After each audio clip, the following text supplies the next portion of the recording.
each other.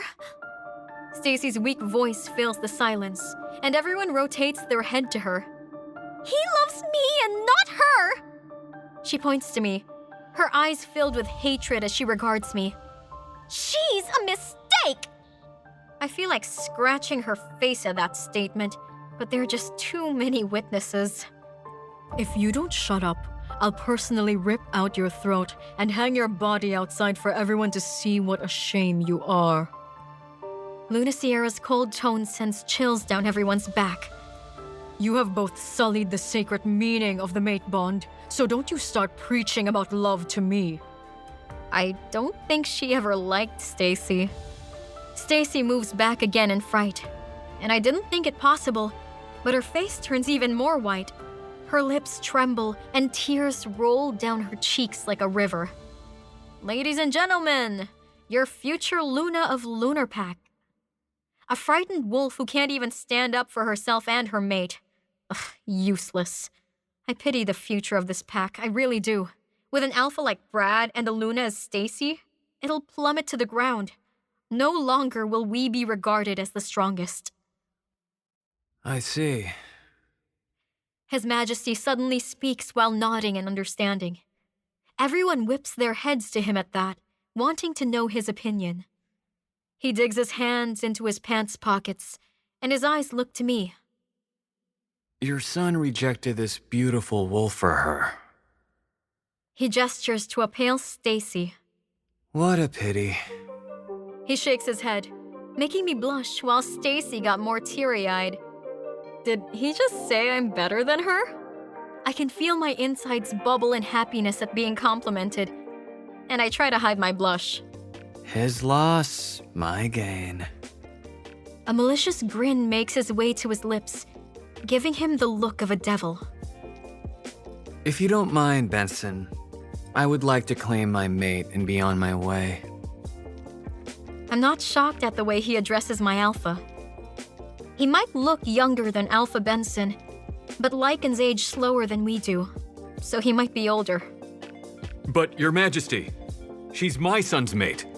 You have to let them be together, otherwise... Enough! The prince orders with his aura stretched about the room. Every wolf, including my parents, bared their neck open in submission, but I'm still left unaffected. His eyes are darkened as he stares back at my alpha, and I can see his jaw clench. I'll be going home tonight with my mate, and anyone who dares stop me will suffer dire consequences. His eyes specifically lock on Brad. I hope that is clear enough for everyone. He smiles, wickedly, like he hadn't just laid out a threat.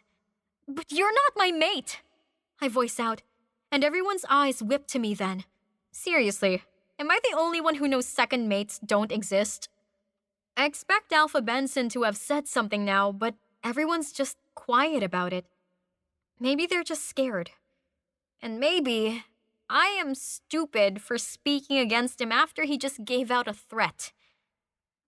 At least my wolf isn't telling me anything.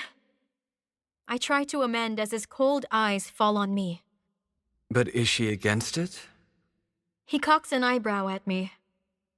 I'm left tongue-tied then, letting his words sink in. I can't hear my wolf speak in my head, but I can feel what she wants or thinks. Her thoughts are my thoughts, and her feelings are mine also. She's not a different entity from me, as we're one.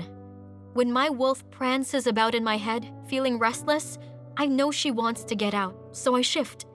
When she has her ears down and whimpers, I know she's sad. And when she wags her tail and pants with her tongue out, it means she's happy or approves of something. So you see, we are the same. We don't fight or argue as we always want the same thing. Like our love-hate relationship with Brad. Right now, though, I'm not sure what she's thinking because she also isn't sure what to think herself. I can feel her conflicted thoughts as she doesn't feel the mate bond towards His Highness, but we do feel some kind of pull towards him. I don't know if it's because of the powerful aura he's emitting, as she-wolves are naturally drawn to power. We can't help it. I think that's settled. His Highness announces when I don't speak after a long time. Benson, are we still having the inauguration ceremony so we can get it done? And I can be on my way with my mate? I guess they haven't done the ceremony yet. Alpha Benson looks to his son, disappointment evident in his eyes as he regards him. I can see the conflict in his eyes as he announces, You can be on your way, Your Majesty. Everyone's ears perk up at that. We all know the ceremony cannot be conducted without the king's representative there.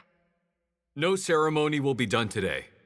He announces, and Brad stiffens at that while everyone stares at him wide-eyed. It's clear my son isn't ready for such a great responsibility. Alpha Benson regrettably says, with his eyes staring down in shame. What?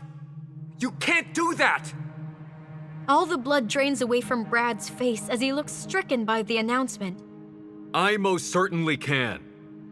Alpha Benson narrows his eyes at him.